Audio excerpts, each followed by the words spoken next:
երբ ենք շարունակելու process-ը եւ երբ են իրենք վերադարձնելու 2 տարի առաջ սկսված եւ կանգնած դելիմիտացիայի արդյունքում մեր հողերը։ Սիրելի Տիգրանաշենցիներ, մենք այսօր քննարկում ենք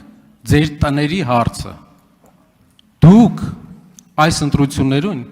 քվեարկել եք, ավելի շատ ձայն եք տվել քաղաքացիական պայմանագիր կուսակցությանը, քան ուժեղ Հայաստանին։ Այդ պատճառով այսօր մենք քննարկում ենք ձեր տների հարցը, ու այսօր ձեր տները վտանգ կա, որ հանձնվելու է Ադրբեջանին։ Մենք պայքարելու ենք դրա համար, բայց դուք էլ օգնեք մեզ, որ պաշտպանենք ձեր տները։ Շնորհակալ եմ ձեր հայտարարության համար, որովհետև դուք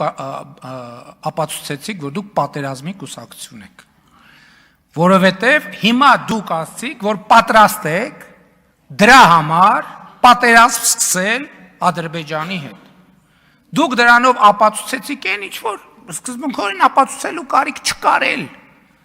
Դուք ապացուցեցիք, որ չեք ճանաչում Հայաստանի Հանրապետության տարածքային ամբողջականությունը,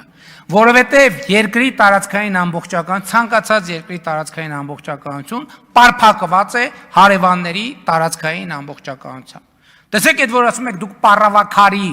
հողերը, հնարավոր չի այլ դիրքորոշում ունենալ, այսինքն մի դեպքում այլ դիրքորոշում ունենալ, մյուս դեպքում այլ։ Որովհետև եթե մեր դիրքորոշումն է, ինչ որ ռազմական ուժով վերցրել ենք, դա մերն է, ուրեմն բոլորն է կասեն, ինչ որ ռազմական ուժով վերցրել ենք, ուրեմն մերն է, եւ փակվեց թեման։ Էլ չեմ ասում դա կբացի ճանապարհ, ռազմական ուժով նորից վերցնելու։ Բա ինչի համար ենք ասում պատերազմի կուսակցություն։ Պարզ է, որ հիմա բան փողոցներում ավտոմատներով չեք քայլում, չեք էլ կարա քայլեք, հարցը այդ չի։ Բայց այն ինչ որ ասցիք, ուղիղ ապացուցեց այն, ինչ որ մեծ հաշվով ապացուցելու կարիք չուներ էլ։